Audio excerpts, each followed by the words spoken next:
इलाज है या नहीं है, क्योंकि इलाज तो अभी तक सर्दी जुकाम का भी नहीं है, सर्दी जुकाम की भी कोई वैक्सीन नहीं है। क्या हम उससे डरते हैं? नहीं डरते हैं। क्यों? क्योंकि ज्यादा लोग नहीं मरते हैं। तो सबसे पहले डेथ रेट कैलकुलेट करते हैं कि एग्जैक्टली कितना है। कितने टेस्ट हुए? 40 लाख टेस्ट हुए, उसमें से 2 लाख लोगों को हुआ, तो नियर अबाउट एवरेज कितनी आई? 5% की। अगर यही हमने 4 करोड़ टेस्ट करे होते तो कितने डिटेक्ट हो गए होते अब तक? 20 लाख हो जाते। 40 करोड़ करे होते तो कितने हो जाते? 2 करोड़ हो जाते। टोटल अगर कर लिए होते हमने टेस्ट 130 करोड़ का, तो कितना नंबर निकल करके आ जाता? Near about 5 crore. इसका मतलब 5 करोड़ लोगों को या तो आज की डेट में है या हो चुका है। और एक और मजे की बात यह है कि कोरोना में ऐसा नहीं है कि जिसको भी होता है उन सबके सिम्टम्स आते हैं। 80% से ज्यादा जो केसेस होते हैं वो असिम्टोमेटिक होते हैं, उनमें कोई सिम्टम्स नहीं आते हैं। यानी अगर मुझे हो गया है और मैं ठीक भी हो गया हूं तो मुझे पता तक नहीं है। वो तब मुझे पता लगेगा अगर मैं अपने टेस्ट कराऊंगा जिसको एंटीबॉडी टेस्ट बोलते हैं, और मेरी बॉडी में एंटीबॉडीज मिलेगी, तब मैं कह सकता हूं कि हाँ मेरे को था और वो ठीक हो गया है। तो अभी अगर हम बेसिक सी कैलकुलेशन करें तो 5 करोड़ निकल करके आ रहा है नंबर। उसमें से डेथ कितनी हुई है? 5,800। तो 5 करोड़ में से 5,800 डेथ हुई है। पहले तो इसको कैलकुलेशन को हमको ठीक करना है। डेथ को अंडर रिपोर्ट करने का कोई तरीका नहीं है, बल्कि ओवर रिपोर्ट किया जा सकता है। ओवर रिपोर्ट कैसे? फॉर एग्जांपल आपकी बॉडी में टेस्ट हुआ, आपकी बॉडी में मिला कोरोना वायरस, लेकिन आपके अंदर पहले ही बहुत सारी प्रॉब्लम्स चली रही थी, तब भी आपकी किसी ना किसी वजह से डेथ होने ही वाली थी, बट क्योंकि ये कोरोना आया आपकी बॉडी में, इस वजह से आपकी डेथ हो गई, तो ये ट्रिगर कर गया। तो ये जो 5800 का नंबर है, ये इससे कम तो हो सकता है, इससे ज्यादा होने के चांसेस बहुत कम है। बट एक बार को हम मान लेते हैं कि इतना ही है नंबर, ना कम है ना ज्यादा है, तो कितनी परसेंटेज निकल करके आई? 5 करोड़ में से अगर 5800 डेथ्स हुई हैं तो क्या परसेंटेज निकल करके आई? Near about 0.01%। ये उससे बहुत कम है जितनी डेथ्स हमारे यहां पे होती हैं रोड एक्सीडेंट की वजह से। हर साल की अगर हम एक कैलकुलेशन देखें तो 1.5 लाख से ज्यादा डेथ हो जाती है इंडिया में रोड एक्सीडेंट्स की वजह से। हर 4 मिनट में एक डेथ होती है रोड एक्सीडेंट की वजह से। और अगर अभी आप देखोगे सड़कों पे एक बहुत ही फनी चीज नजर आ रही है, 2 व्हीलर पे जा रहे हैं, मास्क सबने लगाए हुए हैं, कभी भी नोट करना इस चीज को। हेलमेट नहीं पहने हुए, हेलमेट बहुत कम लोगों ने पहने हुए हैं। इससे हमको क्या समझ आ रहा है? क्या ये समझदारी है, बेवकूफी है? क्योंकि हेलमेट ना लगाने की वजह से उनके मरने के चांसेस उससे बहुत ज्यादा है, कई गुना ज्यादा है जितना कि कोरोना से मरने के उनके चांसेस है। तो ये डर है जो चारों तरफ फैल रहा है, और मीडिया डर को और बढ़ाता चला जा रहा है। और क्योंकि सही इंफॉर्मेशन किसी के भी पास में नहीं है, या सही कैलकुलेशन किसी के पास में नहीं है, ये जो अभी हम कर रहे हैं इसको मैथमेटिकल मॉडलिंग बोलते हैं। यानी एक डेटा को देख करके एक मॉडलिंग करी जाए और फिर समझा जाए कि एक्चुअल में जो सही डेटा है वो क्या है। ये नहीं कि लिमिटेड डेटा के बेस पे हम कोई भी कंक्लूजन ड्रॉ कर लें और उसके बेस पे डरते रहें। तो अगर इसका डेथ रेट 0.01% है तो हम सब इतना डर क्यों रहे हैं? क्या कुछ और है जिससे हमको डरना चाहिए, जिससे हम नहीं डर रहे हैं, जिसके बारे में कोई बात नहीं कर रहा है, जो इससे लाख गुना ज्यादा भयानक है? मतलब कोरोना से लाख गुना ज्यादा खतरनाक कुछ है जिससे हम नहीं डर रहे हैं और इससे हम डर रहे हैं। वो क्या है जिससे हमको डरना चाहिए? अनएम्प्लॉयमेंट। अभी पीछे कुछ आर्टिकल्स आए थे न्यूज़पेपर में जहां पे एक फिगर आई थी निकल करके, I am not too sure ये फिगर कितनी सही है कितनी नहीं है, जहां पे आया था कि 13 करोड़ लोग अनएम्प्लॉयड हो गए। इस फिगर से हमको डरना चाहिए। 13 करोड़ लोग अनएम्प्लॉयड होने का मतलब हम समझते हैं कि इसका मतलब क्या है? इसका मतलब ये, अगर इकोनॉमी पॉइंट ऑफ व्यू से देखोगे, कि ये जो 13 करोड़ लोग हैं ये अपने जो खर्चे हैं वो बहुत ही लिमिट में कर देंगे। जिस बंदे की नौकरी चली गई है, क्या वो जाकर के मार्केट में नए कपड़े खरीदेगा? क्या अपने बच्चों के लिए खिलौने खरीदेगा? ट्रैवल एंड टूरिज्म तो भूल ही जाओ। ऐसी और हजारों इंडस्ट्रीज हैं जिनकी धज्जियां उड़ जाएंगी क्योंकि डिमांड कम हो जाएगी ओवरऑल इकोनॉमी के लेवल पे। जब डिमांड कम होगी तो क्या करना पड़ेगा इन ब्रांड्स को, इन कंपनीज को क्या करना पड़ेगा, इन मैन्युफैक्चरर्स को क्या करना पड़ेगा? अपनी सप्लाई को कम करना पड़ेगा। जितनी उन्होंने सप्लाई कम करी, अनएम्प्लॉयमेंट और बढ़ गया। कि आज जो नंबर 13 करोड़ है वो बढ़ करके कितना हो गया? 20 करोड़। यानी पूरा का पूरा लूप बन जाएगा। इस लूप को बोलते हैं रिसेशन, जो ग्लोबली ऑलरेडी रिसेशन आ चुका है। और अगर यही रिसेशन और डीप होता चला जाए तो उसको बोलते हैं डिप्रेशन, जहां से एक इकोनॉमी को बाहर आने में 5 से 10 साल लगते हैं। तो इकोनॉमी का पहले ही बुरा हाल था, प्लस इस कोरोना की वजह से और बुरा हाल हो गया है, प्लस जो रहा सहा हमारा जो अपना डर है वो सिचुएशन को और खराब करता चला जा रहा है। और इस डर को हर कोई बढ़ा रहा है, कोई भी कम करने का काम नहीं कर रहा है। एक्चुअल में अगर आप मेरे स्टैंड पॉइंट से देखोगे तो डरने की कोई जरूरत ही नहीं है, क्योंकि जो डेथ रेट है वो बहुत ही कम है। तो हम डर क्यों रहे हैं? सोचो। बस इसलिए कि डेथ नहीं होनी चाहिए। अगर यही हमारा ऑब्जेक्टिव है कि डेथ नहीं होनी चाहिए, मतलब हम कहते हैं कि किसी की डेथ नहीं होनी चाहिए, तो फिर तो लॉकडाउन परमानेंट हो जाना चाहिए, सड़कों पे निकलना ही नहीं चाहिए, क्योंकि सीधा सीधा 1.5 लाख डेथ बचेंगी।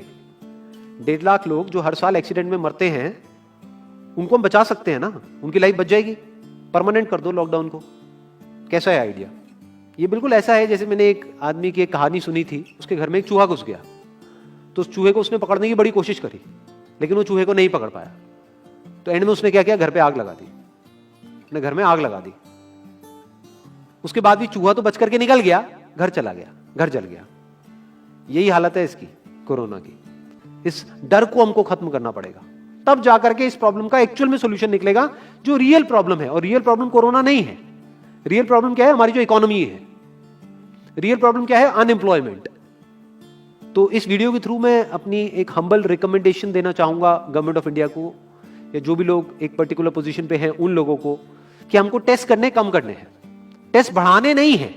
अभी हम गलती क्या कर रहे हैं? टेस्ट बढ़ाते चले जा रहे हैं, जिसकी वजह से केसेस बढ़ते चले जा रहे हैं, जिसकी वजह से डर बढ़ता चला जा रहा है। गवर्नमेंट क्या एक क्राइटेरिया नहीं बना सकती कि जो क्रिटिकल केसेस है बस उन्हीं का टेस्ट करो, क्योंकि उन्हीं को हॉस्पिटल में एडमिट करने की जरूरत है, तो उन्हीं का टेस्ट होना चाहिए ना। जो वैसे ही ठीक हो रहे हैं, अपने आप ही ठीक हो रहे हैं, जिनको माइनर सिम्टम्स हैं और वो खुद ही ठीक हो रहे हैं, उनका टेस्ट करने की क्या जरूरत है?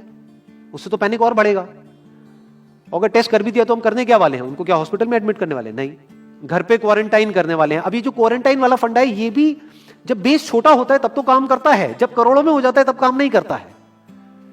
मैं अगर एग्जांपल से समझाने की कोशिश करूं, जो मेरी थॉट प्रोसेस है उसको, इमेजिन करो एक ऐसी सिचुएशन है कि हम एक घर में है और चारों तरफ से बाढ़ आई हुई है, और ये जो घर है हमारा वो ऐसा है, इसको इमेजिन करो जहां पे हजारों दरवाजे हैं। तो हम क्या करें, इसमें से एक दरवाजे को पकड़ लें और उसी को पक्का करते चले जाएं। ये है क्वारंटीन, और बाकी के हजारों खुले पड़े हैं। एक को हम पक्का करते चले जा रहे हैं क्योंकि यहां से पानी अंदर नहीं आना चाहिए। इंडिया की पॉपुलेशन क्या है? 130 करोड़। टेस्ट कितने हुए हैं अभी तक? 40 लाख। दिल्ली के कितने हो रहे हैं? 1 लाख। महीने के कितने हुए? 30 लाख। साल के कितने हुए? 3 करोड़ 60 लाख।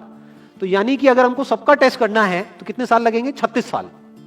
तो जब हमको दिख रहा है साफ साफ कि हम सबका टेस्ट कर ही नहीं सकते, तो हम टेस्ट क्यों बढ़ाते चले जा रहे हैं? या तो सबका टेस्ट करो और सब में से सबको देख करके सबको क्वारंटाइन कर दो। ये बिल्कुल ऐसा हुआ कि वो जो घर है जिसकी मैंने अभी बात करी, या तो उसको हर तरफ से सिक्योर करो कि अगर उसके 1000 दरवाजे हैं तो एक को बंद मत करो, सारे बंद कर दो। तब आप कह सकते हो कि यहां पानी अंदर नहीं आएगा, कि हमने 130 करोड़ लोगों का टेस्ट कर लिया है, उसमें से केसेस निकल गए हैं 6 करोड़, और 6 करोड़ को हमने क्वारंटीन कर दिया है। अब ये आगे नहीं फैलेगा, अब 6 करोड़ से 10 करोड़ पे नहीं जाएगा। बट हमने टेस्ट ही करे 40 लाख, जिसमें से केसेस आए 2 लाख। अगर इन 2 लाख को हमने क्वारंटीन कर भी दिया तो बाकी करोड़ों लोग तो बाहर घूम रहे हैं ना, तो उससे होगा क्या? तो अब हमको समझ जाना चाहिए कि इसको रोकने का कोई तरीका नहीं है। तो अब इसका प्रैक्टिकल सॉल्यूशन क्या है? गवर्नमेंट की तरफ से हमको सिर्फ ये इंफॉर्मेशन चाहिए कि भैया अभी कितने बेड्स ऑक्यूपाइड हैं आपके स्टेट में, और अभी कितने और आपने अरेंजमेंट कर रखा है और कितने और कर सकते हो। अब वो बेड चाहे किसी हॉस्पिटल में हो चाहे किसी होटल में हो। और प्लस ये इंफॉर्मेशन क्यों नहीं जा रही लोगों के पास में कि इतना डरने की जरूरत नहीं है जितना आप डर रहे हो। हाँ ठीक है, प्रिकॉशंस लो, सेफ्टी मेजर्स लो, सोशल डिस्टेंसिंग को मेंटेन करो, लेकिन इतना डरने की जरूरत नहीं है जितना आप लोग डर गए हो, क्योंकि डेथ रेट कम है। ये इंफॉर्मेशन जानी चाहिए अब लोगों के पास में, वक्त आ चुका है। अगर ये नहीं गई तो प्रॉब्लम सॉल्व नहीं होने वाली इकोनॉमी के लेवल पे। कॉन्फिडेंस खत्म हो चुका है, रियलिटी को हमको पहले समझना होगा। अभी प्रॉब्लम क्या हो रही है? हम कह रहे हैं कि हाँ कंस्ट्रक्शन एक्टिविटीज अलाउड है। गवर्नमेंट को क्या लग रहा है? अलाउड बोल करके सारी प्रॉब्लम सॉल्व हो जाएगी। अलाउड तो हो गई, बट मेरे जो फ्रेंड्स हैं जो कंस्ट्रक्शन इंडस्ट्री में हैं, वो बता रहे हैं कि लेबर ही नहीं है, लेबर सारी अपने गांव चली गई है। तो अब कौन कंस्ट्रक्शन करेगा वहां पे? अब ये लेबर चली तो गई है, इसको वापस कैसे बुलाओगे? मीडिया में अगर रोज ये दिखेगा कि केसेस बढ़ रहे हैं, केसेस बढ़ रहे हैं, केसेस बढ़ रहे हैं, वापस आएंगे वो लोग? 1 से लाख नहीं आएंगे। तो उनको मीडिया में क्या दिखना चाहिए, न्यूज में क्या दिखना चाहिए? कि अब ये प्रॉब्लम सॉल्व हो रही है। तो लोगों के अंदर का डर निकलना चाहिए। यानी जो भी मैंने अभी तक कहा, अगर मैं उसको सम अप करूं तो वो क्या है प्रैक्टिकली, अगर पॉइंटर्स में सॉल्यूशन देखा जाए। नंबर 1 मोस्ट इंपॉर्टेंट, टेस्ट धीरे धीरे हमको कम करने हैं, बढ़ाने नहीं है। दिन के 1 लाख टेस्ट हो रहे हैं, मैं ये नहीं कह रहा कि एकदम से 10,000 कर दो, 1 लाख के 90,000 कर दो, एटलीस्ट बढ़ाओ मत। समझ गए? 1 लाख के 1.5 लाख टेस्ट मत करो दिन के, 2 लाख मत करो, क्योंकि तब भी 36 साल लगेंगे पूरा करने में। अगर आपने स्पीड डबल भी कर दी तब भी 18 साल लगेंगे। 18 साल तक तो पता नहीं ये बीमारी कहां होगी, किसी को याद तक नहीं होगा।